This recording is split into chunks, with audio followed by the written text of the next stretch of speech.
Et bienvenue les poissons, ascendant poisson, lune en poisson.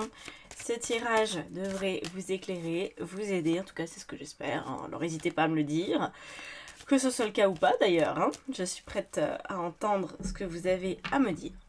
Donc, on va se lancer dans les 6 prochains mois de l'année comme vous l'avez vu. Avant, on va vérifier dans quel état vous y arrivez, en cette fin de mois de juin, début juillet. Qu'est-ce qui se passe ? À quoi votre vie ressemble et qu'est-ce qui a eu lieu aussi le premier semestre. Qu'est-ce qui s'est passé? Ah, bon. 6 d'épée. D'accord. Roi de bâton. Bon. Vous êtes en train d'essayer de quitter quelque chose ou vous l'avez vraiment fait? Pas encore. Et on a un 6 de denier. Donc apparemment, il y a eu un élan. En fait, moi, ce que je ressens, c'est que vous avez eu envie de quitter quelque chose ou quelqu'un, mais que vous avez été un peu rappelé à l'ordre, ou que ça n'a pas pu se faire, en tout cas, là, les 6 premiers mois. Comme si vous étiez encore essentiel dans cette situation, que vous ne pouviez pas juste plier vos bagages et dégager le plancher. Bon.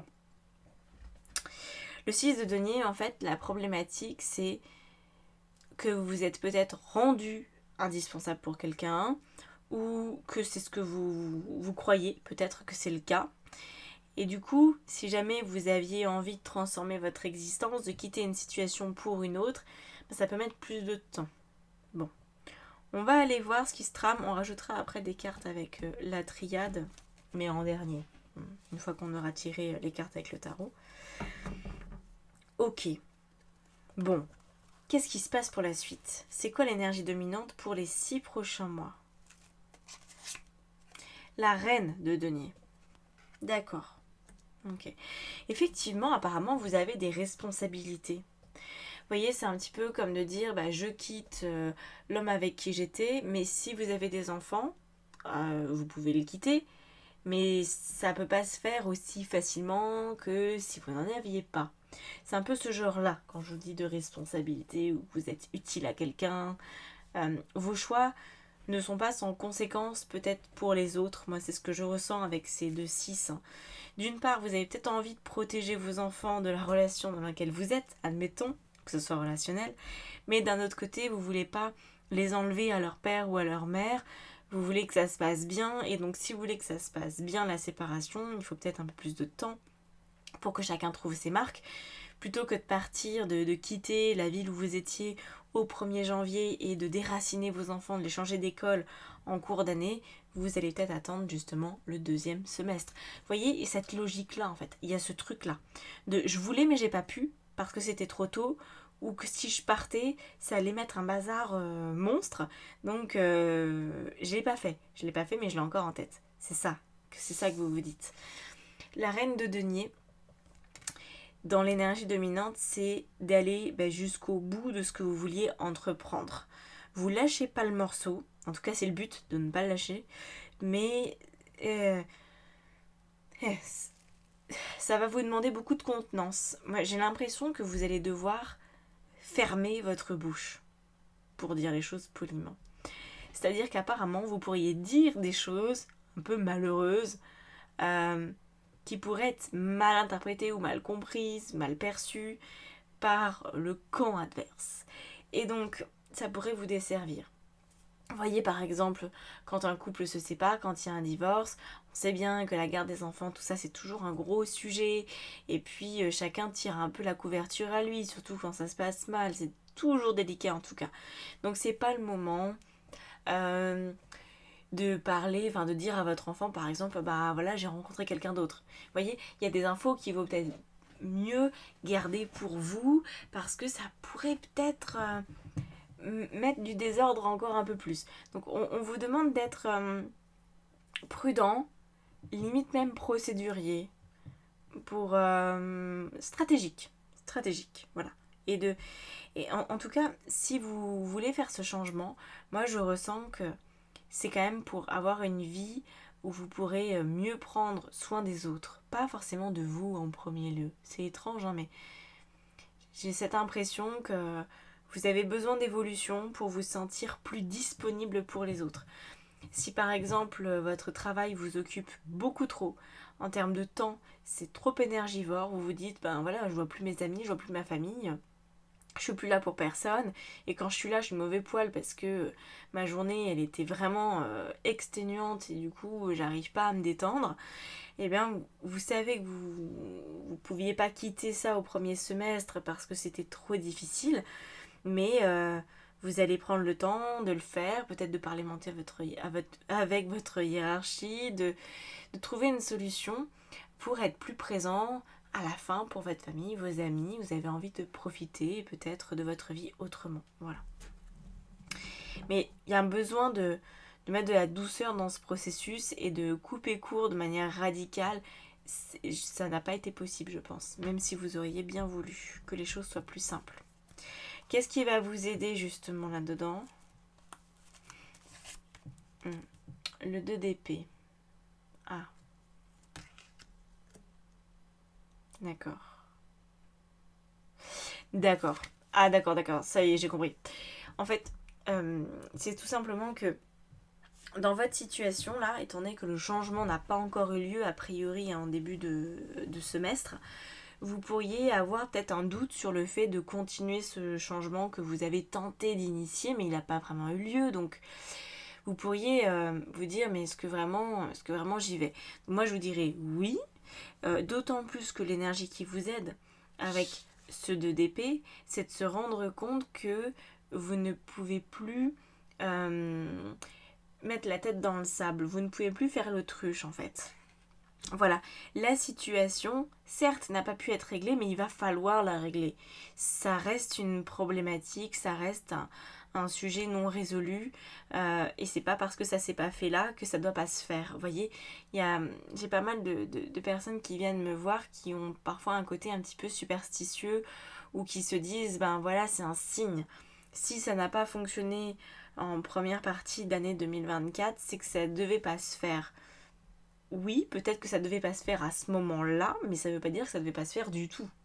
Et moi, je pense que les choses vont se faire dans une deuxième partie de l'année. Voilà. On vous demande d'être honnête avec vous-même et de vous rendre compte qu'en fait, cette situation, vous n'allez pas pouvoir la tenir. Donc, c'est normal. C'est normal. On a quoi? Niveau relationnel. Il y a de la compréhension, hein. Au niveau relationnel avec le jugement, je pense que vous allez enfin piger que il faut vous réveiller. Pour moi, c'est vraiment un lien relationnel qui fait que vous voulez faire évoluer votre vie. On va rajouter tout de suite la carte professionnelle. Professionnellement, on a un 2 de coupe. Et au niveau intérieur, on a quoi? On a un 5 d'épée. Je pense, pour la plupart des gens, qu'au niveau pro, il y a une vraie capacité d'évolution, de mettre les choses dans un meilleur ordre pour privilégier votre domaine personnel, pardon. Voyez? Ouais. Il y a quelque chose qui vous saute aux yeux au niveau de vos relations, qu'elles soient amicales, amoureuses ou familiales. Vous pouvez plus faire comme si de rien n'était. C'est vraiment ce concept-là pour ces 6 prochains mois, c'est vous ne pouvez pas faire comme si rien n'existait. Madame la marquise, là tout va très bien. Non, tout va pas très bien dans votre configuration de vie. Et je pense que ça passe par un rétablissement de l'ordre au niveau professionnel. Que ce soit le temps que vous y passez ou l'argent que vous y gagnez. En tout cas, ça ne peut pas continuer tel que c'est au niveau pro parce qu'il y a une composante personnelle. Par exemple, vous avez eu un nouvel enfant, donc grosse nouveauté, hein, avec le jugement, là on se dit waouh, ok, ça a débarqué ce truc-là, bon. Mais mon travail ne me permet pas, en tout confort, ne me permet pas d'assumer les besoins de ce nouvel enfant. Voilà, on en a déjà 2, un troisième, ça va être autre chose, quoi, ça va être plus compliqué. Donc, vous ne pouvez pas continuer dans votre travail dans les conditions actuelles étant donné cette composante. Vous voyez le truc, en fait c'est comme ça. Les autres ont besoin de vous. Les autres, vraiment, hein, vous avez cette utilité aux autres. Et il faut comme rectifier la balance. Si par exemple, vous avez un compagnon ou une compagne que vous voyez très peu parce que vous passez trop de temps au niveau pro, vous risquez de perdre votre relation. Donc peut-être que vous allez vous rendre compte que les prochains 6 mois, cette personne avec laquelle vous vivez va vous sonner les cloches et va vous dire non mais tu débarques quand en fait? Quand est-ce qu'on se voit? Quand est-ce qu'on a des moments ensemble? Quand est-ce qu'on prend des vacances ensemble? Parce que tu bosses tout le temps, c'est devenu infernal, on ne se voit plus. Donc tu vas devoir choisir, c'est ton boulot ou c'est moi. Voilà. Et je pense que vous allez choisir votre relation. Et donc ça va passer par le fait de redéfinir votre relation au professionnel. Voyez? Pour que le perso, lui, il puisse grandir. Voilà. Ouais. Parce que le pro, il est censé aller très très bien. Voilà, vous êtes censé avoir un très bel équilibre professionnel. Dans vos activités, dans votre relation aussi à la matière. Hein. Voilà. Quand je dis l'aspect financier, peut-être vous n'allez absolument pas changer de travail, mais vous allez négocier une augmentation, ou vous allez négocier de faire des heures supplémentaires, ou au contraire, vous allez dire, je travaille trop, je vois plus personne de ma famille, je passe à 80%. C'est de ça dont il s'agit. Voilà. Et on voit que dans votre vie intérieure, ça vous agite beaucoup. Parce que vous avez une appréhension à faire ce choix-là. Vous avez peut-être peur que votre travail vous échappe complètement si vous passez à 80%, par exemple. Vous avez peut-être peur d'être remplacé. Mais en même temps, vous savez très bien que ça ne peut pas continuer comme ça. Voilà. Alors, avec ces cartes, avant d'en rajouter d'autres, qu'est-ce qui se passe à la fin de l'année? Si vous suivez mes conseils, très bien. On a le pendu. Donc le pendu, c'est pas l'équilibre tout à fait, hein, mais c'est un début de renaissance. C'est de nouvelles bases de vie qu'on met en place et qu'on prend le temps de tester. Donc un temps partiel ou des heures supplémentaires, une relation à laquelle on donne plus de poids ou moins de poids. Voilà, il s'agit de ça. Alors on va rajouter des cartes. Donc ça veut dire que vous êtes encore en recherche d'ici la fin de l'année. Donc peut-être que vous aurez bien avancé, mais ça sera peut-être pas complètement posé, vous voyez, parce qu'après le 12, on a quand même le 13. On a l'arcane de la mort qui, elle, marque la transformation complète. Et après, on arrive au 14, qui, elle, est la carte de l'équilibre. Donc c'est pour ça que je vous dis, c'est pas encore complètement équilibré, mais ça va dans la bonne direction. De toute façon, on peut pas aller plus vite que la musique. Hein. Voilà, c'est comme ça, c'est la vie. Mais en tout cas, prenez le temps de communiquer vos inquiétudes avec votre entourage. Prenez le temps vraiment de parler. Parce que sinon, on pourrait peut-être croire que vous en avez rien à faire des autres. Alors que je pense que ça vous tient vraiment à cœur. Oh, on a la carte de la nécessité qui est la nécessité de se couper de quelque chose. Donc c'est ce que je vous disais. Hein. Vous avez eu envie, et ce dès le début de l'année, d'arrêter quelque chose, un comportement, une situation, une relation. Et vous l'avez pas fait parce que c'était pas possible. Voilà. C'est pas parce que vous avez été défaillant, c'est juste que c'était pas disponible. Et ne prenez pas ça comme un signe, ne le considérez pas comme une punition de la vie, pas du tout. C'est juste que c'était pas tout à fait le moment. Alors, quelle est l'énergie dominante? Elle est là, l'énergie dominante, elle est là. Avec la reine de denier, on a la carte de l'énergie. Bon. Vous pouvez pas être au four et au moulin avec cette reine de denier.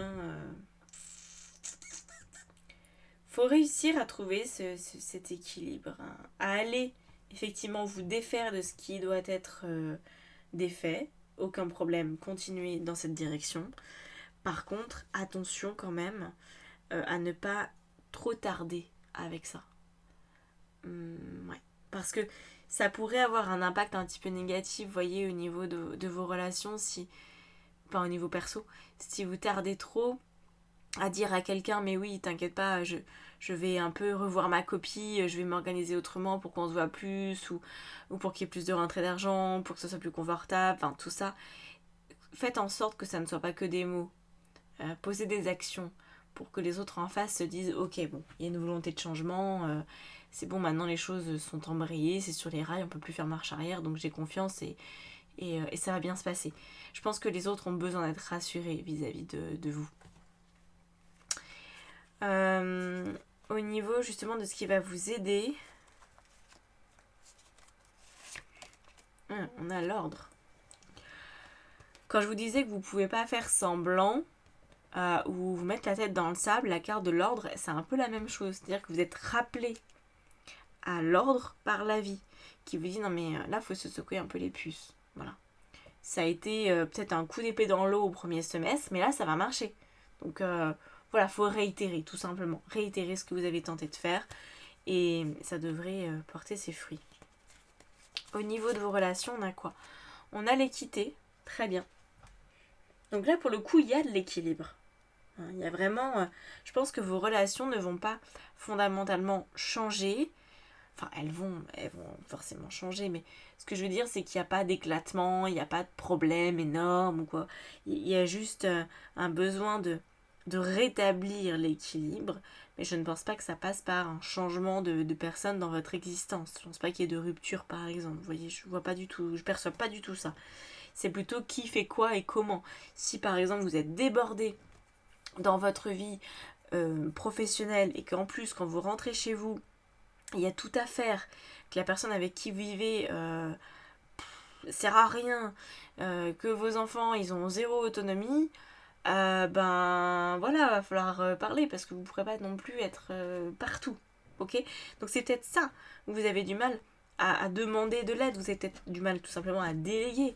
Moi j'ai reçu pas mal de clientes qui me disaient mais mon mari il fait rien, sauf que s'il fait, il s'occupe du linge, il s'occupe de je sais pas quoi, et ben je vais trouver que c'est mal fait, donc je vais repasser derrière lui. Alors oui, donc du coup, non seulement on s'énerve, mais en plus on refait ce que l'autre a déjà fait, donc ça crée une ambiance toute pourrie dans le couple, où on se dit, bah du coup il y a zéro confiance, je fais, c'est jamais comme toi tu voudrais, enfin, vous voyez, ça crée une ambiance, un malaise, hein. Franchement c'est pas terrible.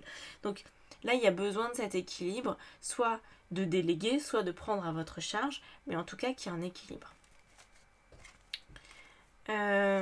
Au niveau professionnel, on a la carte de la pénitence, décidément. Elle est sortie aussi pour les Verseaux. Ouais. Donc en fait, il est temps pour vous d'avoir, au niveau de vos activités matérielles, professionnelles, quelque chose qui vous correspond mieux. Je pense que c'est surtout là où il y a un changement qui doit être opéré, vous voyez, vraiment. Voilà, vous avez le droit de ne plus en baver, que ce soit pas difficile. Au niveau du 5 d'épée, donc de votre vie intérieure, on a le silence. Alors ça, c'est un petit peu un paradoxe. Hein. Le 5 d'épée, c'est l'agitation mentale par excellence. C'est justement toutes ces voix, toutes ces pensées qui viennent nous enquiquiner quand on essaye de méditer. Et là, on nous dit, faites silence. Méditez. C'est ce qui va vous aider. Prendre du recul, prendre du repos, trouver des moments où vous êtes dans un environnement silencieux, personne ne crie autour de vous, ça va bien, vous êtes en nature, il n'y a que les oiseaux qui piaillent, c'est tout, ça passe les oiseaux. Mais les cris, les bruits, les pollutions sonores, essayez peut-être d'en sortir et ça devrait vous aider du coup à faire silence à l'intérieur de vous. Ok. D'ici la fin de l'année, on a la carte de la richesse. Donc c'est la corne d'abondance. Vous pourriez vous rendre compte qu'en fait votre vie est plus riche, même si vous travaillez moins ou vous travaillez différemment. Que les choses s'équilibrent d'une manière qui vous laisse à penser que oui, votre vie a plus de valeur, est plus enrichissante et plus agréable. Voilà. Ça c'est censé être la conclusion à tirer de cette année. Donc voyez, on va voir comment ça s'organise sur les mois. Je vais pas tarder à sortir le taroscope de juillet. Hein, ça va pas tarder cette affaire. Donc on verra mois par mois comment les choses évoluent, qu'est-ce que vous pouvez faire, comment vous organiser au mieux. Mais ça peut être très chouette comme fin d'année, mais ça sera pas encore ultime. Donc ne vous mettez pas la pression outre mesure, ok? Prenez votre temps. Ce changement, j'ai l'impression qu'il est quand même assez dense et qui vous demande de réagencer votre quotidien sur des sphères qui jusqu'à présent justement étaient un petit peu bloquées ou plutôt étaient gorgées d'habitude et donc c'était plus difficile de les faire évoluer. Là, vous allez pouvoir passer un cap. Bon, tranquillement, mais sûrement, comme on dit. Voilà les poissons. Écoutez, j'espère que ça vous a parlé. N'hésitez pas à laisser un commentaire, à vous abonner. Si vous voulez aller plus loin en guidance, en coaching, en formation tarot, vous savez où me trouver. Tout est dans la barre d'information en dessous de la vidéo. Voilà, je vous dis à bientôt. Ciao, ciao.